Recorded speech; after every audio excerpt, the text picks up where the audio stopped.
Surf Monkey Coconut.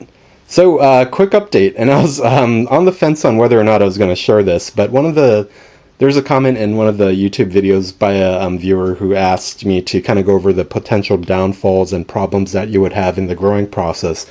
But, throughout the whole life of doing this, trying to get to a smokable product with tobacco, there are problems even with fermentation.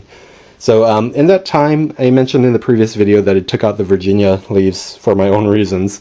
And this is the reason. The time that this cooler was shut off for a week, both bundles were just kind of sitting here in the cold darkness in their little moist bags. And what happened was the Virginia leaves did mold on the edge.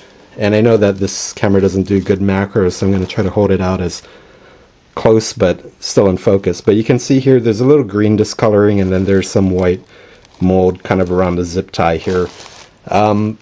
You can recover these leaves by just kind of separating as much of that mold as you can off the leaf, just kind of cutting it off like a piece of moldy bread. You could eat the opposite side of the loaf if you wanted to and you're really brave, but it's a good idea. To me, I just don't want to smoke any type of mold. I'm just going to throw this whole thing out. But it's a good reason for doing these in small batches. Again, this is only about a quarter of the Virginia leaves that we harvested this year. So I still have 3 more shots with this.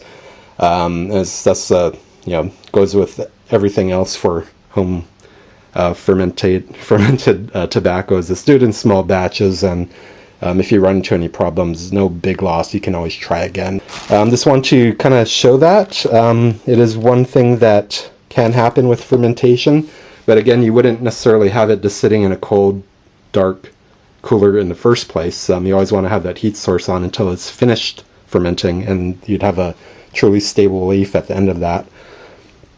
But just want to put it out there, and thanks for watching, everyone. Leave any questions below in the comments, and I'll try to answer them quickly. Thanks a lot.